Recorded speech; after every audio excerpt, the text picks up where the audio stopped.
Hello YouTube family, કેમ છો બધા? મજામાં? સ્વાગત છે તમારું મારા એક નવા બ્લોગમાં.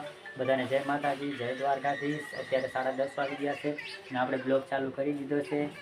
અને આજે આપણે બહાર જવાનું છે. ક્યાં જવાનું છે તમને આગળ બ્લોગમાં ખબર પડી જાય. કેમ કે જો અમારે ધારાને થોડી શરદી જેવું થઈ ગયું છે, એટલે એની દવા પણ લેવાની છે. ને જો હીરબેનને આવવાનું નથી એટલે એ શાંતિથી બેસી ગયા, કેમ કે આજ રવિવાર છે એટલે એને પણ રજા છે આજ. એટલે એને લેસન કરવાનું છે. લેસન કરી નાખે ને બધી. હા, ને અમારે તો ધારાબેનને આજ તબિયત થોડીક નરમ છે, શરદી જેવું થઈ ગયું છે એટલે દવા લેવાની છે. તો તમે બધા કન્ટિન્યુ કરો બ્લોગમાં, મજા આવશે.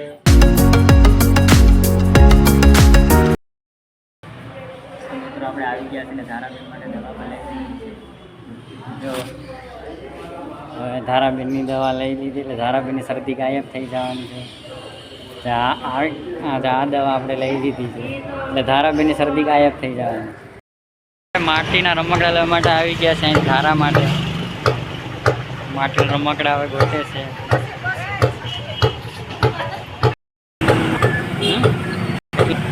શું કરું અને સબલામાં નાખી દો તો પેક કરી દે. તો ફેમિલી આપણે ફાઇનલી ધારા માટે રમકડા લઈ લીધા છે અને આપણે થેલીમાં નાખી દઈએ. તો ફેમિલી ઘરે આવી ગયા છે અને ત્યાં મહેમાન પણ હતા અને મહેમાનને થોડું દવાખાનાનું કામ હતું એટલે આપણે શૂટિંગ થઈ શક્યું નહીં. તો આપણે ઘરે આવી ગયા છે ને જો હીરને ધારા માટે આપણે જો જે રમકડા લાવ્યા એનું અનબોક્સિંગ પણ ચાલુ થઈ ગયું છે. અહીંયા ધારા માટે રમકડા લાવવાના, આના માટે તો ભણવાની વસ્તુ બધી લાવ્યા. હીર માટે પછી ડ્રોઈંગ બુક છે અંદર, ડ્રોઈંગ બુક પણ છે અંદર.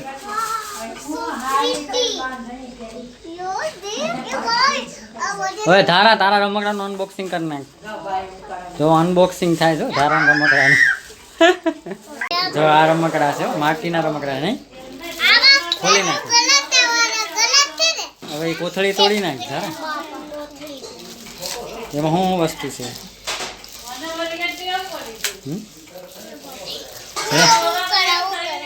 હા ભાઈ ધારાને આપણે ધોઈ નાખી.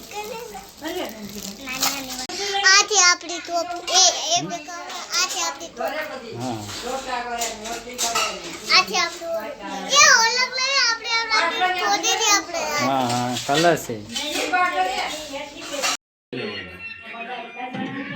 ધારા.